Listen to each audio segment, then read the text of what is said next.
নমস্কার, আমি আপনাদের সাথে আছি রিম। সুপার ন্যাচারাল বাংলা চ্যানেলে আপনাদের জানাই সকলকে স্বাগত। এই চ্যানেলটিতে ভৌতিক ঘটনার এবার থেকে আমি আপনাদের সামনে পড়ে শোনাবো। এই চ্যানেলের ডেসক্রিপশনে মেইলের নামটি উল্লেখ করা আছে। আপনারা চাইলেই আপনাদের জীবনে ঘটে যাওয়া ভৌতিক ঘটনা আমাদের সাথে শেয়ার করতে পারেন।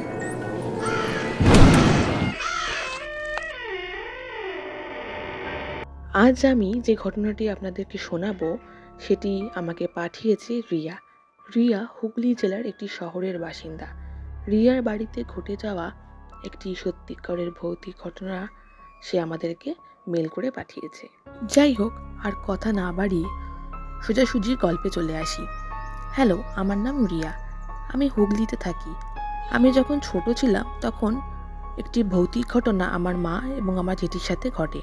পরে বড় হওয়ার পর মা আমাকে ঘটনাটি শোনায়। আমাদের বাড়ি দোতলা। ওপরের তলায় আমার জেঠিরা থাকে এবং নিচের তলায় আমরা থাকি। সময়টা তখন গরমকাল। রাত ওই ৮টা মতো বাজে।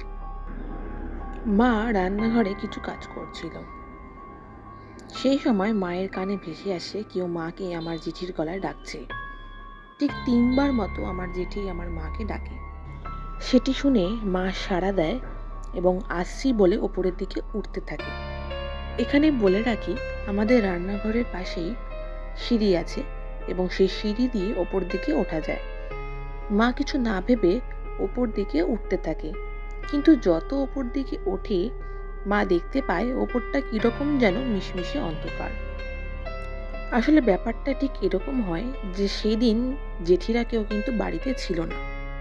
আমার জেঠি গিয়েছিল সপরিবারে তার বাপের বাড়ি ভাগলপুরে। বেশ কয়েকদিন তারা বাড়ি ছিল না।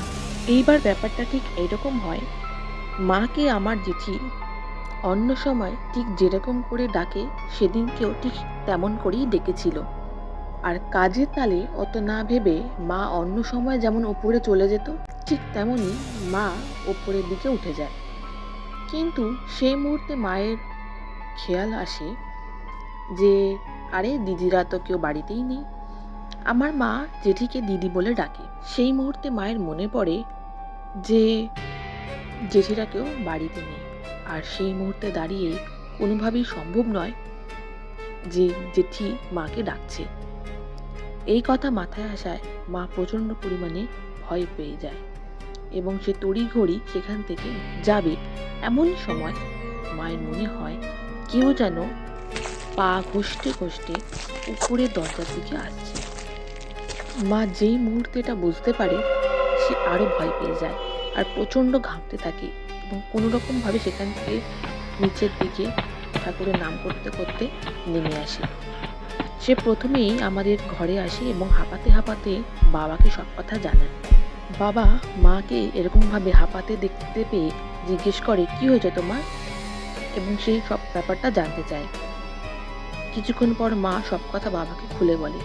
ব্যাপারটি শুনে বাবা ভাবে কোনো চোর টোর ওপরে ওঠেনি তো, কেননা বেশ কয়েকদিন ধরেই তো জেঠিরা বাড়িতে নেই।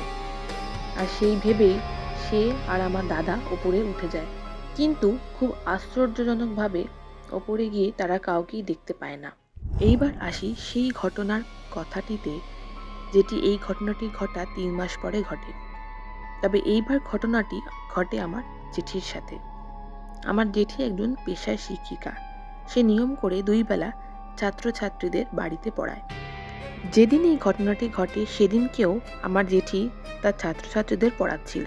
এখানে বলে রাখি, যে ঘটনাটি আমার মায়ের সাথে ৩ মাস আগে ঘটেছিল সেই ঘটনাটির কথা আমার মা আমার জেঠিকে জানায়নি।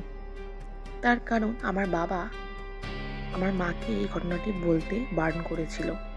আমার বাবা আসলে এসব ব্যাপারে খুব অবিশ্বাসী, আর সে অযথা ঘটনাটি আমার জেঠিকে জানিয়ে ঘাবড়ে দিতে চায়নি। আর সেই কথা মতো মাও জেঠিকে কিছুই আর এইসব ব্যাপারে জানায়নি। জেঠি যখন পড়াচ্ছিল তখন ঘড়িতে সেই রাত ৮টা মতো বেজেছিল। আমার জেঠি পরিষ্কার শুনতে পায় যে মা তাকে ডাকছে দিদি বলে, ঠিক সেই ৩বার। তবে এইবার কিন্তু এই ঘটনাটি অর্থাৎ জেঠি যে ডাকটি শুনতে পায় মায়ের, সেটি কিন্তু জেঠি একা শুনতে পায়নি, জেঠির ছাত্রছাত্রীরাও কিন্তু শুনতে পায়।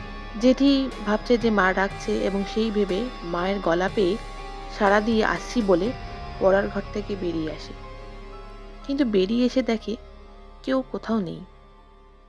জেঠির কাছে এই ঘটনাটি খুব অবাক করে দেয়। জেঠি ওপর থেকে মাকে ডাকতে থাকে।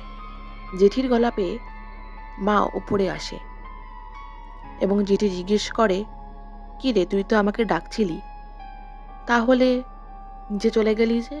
জেঠির মুখে মা এই কথাটি শুনে যথেষ্ট অবাক হয়ে যায় এবং সে বলে জেঠিকে, কই দিদি, আমি তো তোমাকে ডাকিনি। সেই সময় মায়ের মনে পড়ে যায় 3 মাস আগে ঘটা সেই ভয়ঙ্কর ঘটনাটি। মা তারপর পুরো ঘটনাটি আমার জেঠিকে জানায়। ঘটনাটি জেনে আমার জেঠিও ভীষণভাবে ভয় পেয়ে যায়। তো এই ছিল আমার ঘটনা এবং এই ঘটনাটি আমি আমার মায়ের মুখ থেকে শুনি। তবে এই ঘটনাটির কোনো ব্যাখ্যা আমার মা বা আমার জেঠি কারোর কাছে নেই। গল্পটা যদি ভালো লাগে তাহলে শেয়ার করবেন। ধন্যবাদ। তো এই ছিল রিয়ার সাথে ঘটে যাওয়া সত্যিকারের একটি ভৌতিক ঘটনা, যেটি আমি আপনাদের সামনে পাঠ করে শোনালাম।